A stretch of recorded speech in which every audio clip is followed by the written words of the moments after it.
I had to watch it twice, to be honest with you, because it's like watching music. It's such a beautiful, beautiful film. Oh, thank you so much. Appreciate it. Talk to me about your character, Colonel Cantwell. I mean, was it difficult to put on his skin?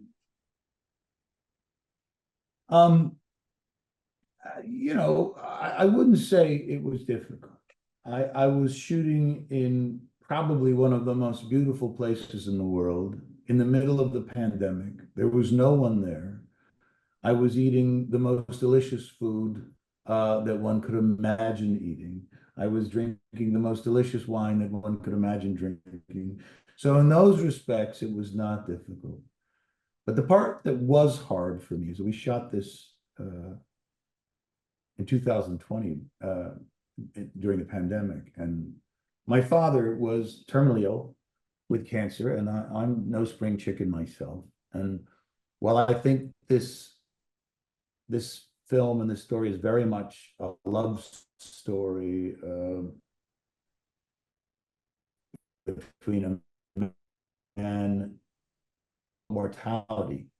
And I think that was one of the things that I found compelling about it was those, there's a lot of films in which we see older men with younger women, but what's sort of wonderful about Hemingway's take on it is his self-consciousness, his self-consciousness, which kind of verges on self-loathing in the way that he looks at it. And I thought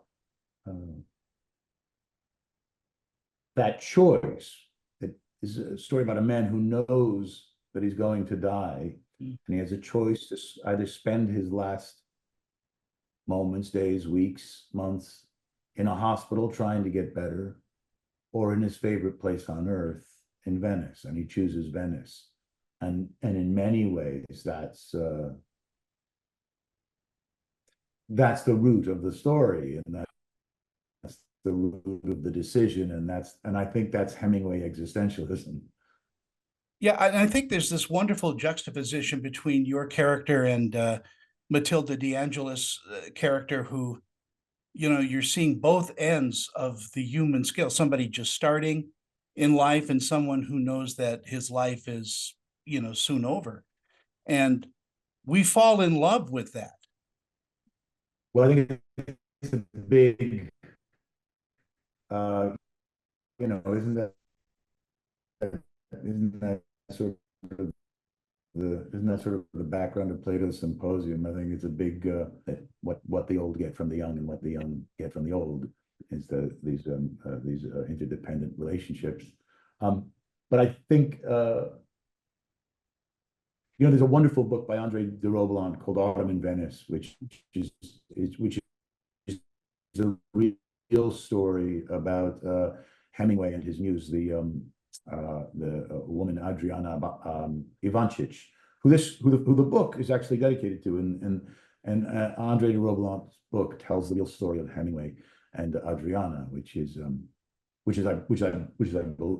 my opinion, which is what he's writing about in Across the River. Yeah, it is a bit biographical for Hemingway. I've read the book a long time ago, and it spoke to me as a young man differently than it does now, in my 70s, and it just resonates in this movie too. What a wonderful story, and what wonderful co-stars you have. Oh yeah, terrific, wonderful. Matilda was just when Paula first mentioned that she was interested in Matilda, I had seen her in The Undoing of Suzanne Bier's project, and I just thought she was so exciting, and it was just wonderful to work with. It was one of the best years of my life. I mean, to be stuck in Venice for 8 months shooting this film with that cast and that incredible Italian crew, Italian and Spanish crew, was just a huge treat. Yeah, Venice is a character in this film, and that walk you guys do, throughout the evening and showing us a bit of Venice. I think that's where we fall in love with both of you. No, I think it's very intentional on Paula's part. certainly on Hemingway's part, there's no doubt in my mind that Hemingway's love affair was not only with Adriana, but primarily with Venice, the city itself. Talk to me a little bit about what audiences are going to take away from watching this film. You know, it's shifted for me over time. I think initially it was about mortality, and as I got deeper into the background of the character that Cantwell is based on, and for myself, getting deeper into that generation of Americans who fought in the Second World War. And then, of course, the invasion of Ukraine in 2022, and the idea that we would have a ground war in our time, again, seems preposterous. But I think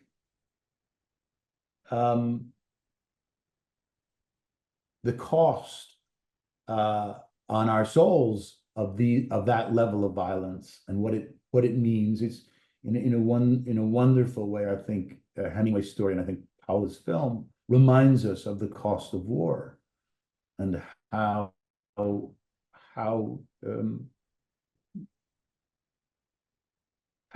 brutal and how unnecessary it seems, certainly in retrospect. And I think that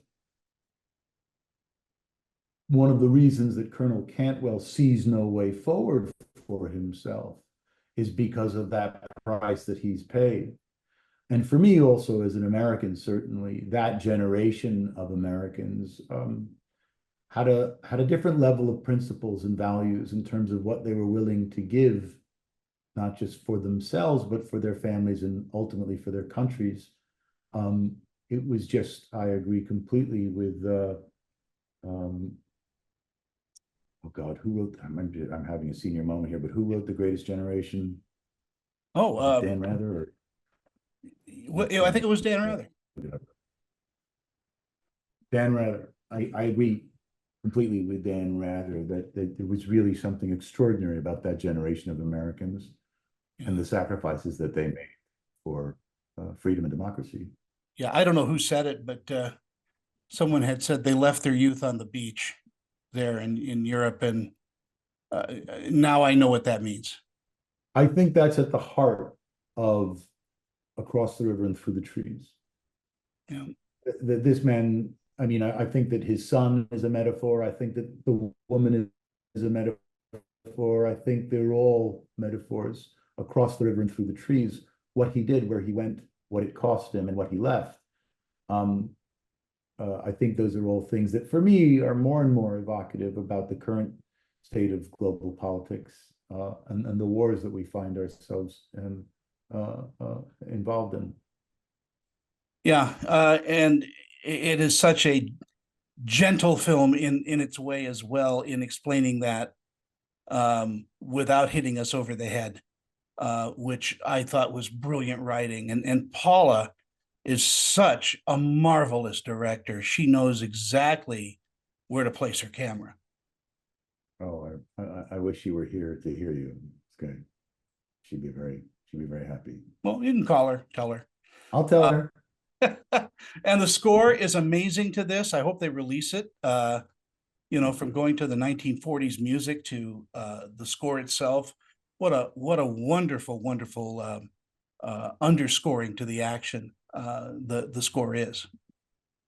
Thank you. I will tell her that as well. Liev, it's always good to talk. It's been a labor of love, this film, and as you can imagine, having made it in 2020, we've all been waiting for this day for some time now. I'm grateful for this film. I'm going to watch it again. Boy, you speak Italian beautifully, by the way. Is that something you've always done? Well, I had about 8 months there, and I just fell in love with the city and the people, and it wasn't hard. You know, there were Italians everywhere telling me, "Oh, no, no, no, I'll do it again." So I had a lot of help. They talk with their hands a lot too. Like, yeah, well, there's a bunch of you. I got this one. I got this one. I got this one. There's a lot. There is a lot to it. Of course, you know that. Listen, I'm judging by your last name that you're familiar with talking with your hands. yeah, our people are from Tuscany. What a beautiful city that, but Oh Venice, my gosh. Yeah. Venice has my heart. It is just a beautiful city. And as you say, what food, what wine, and just to be there alone, you It was lucked out. extraordinary. It was extraordinary. Yeah. Liev, it's always good to talk with you. It's Thank you, been a Tony. while, but you take care, and God bless you for doing this film. It just made my heart cry and laugh and say Oh, thank you, Tony. That means a lot to me. Really appreciate it.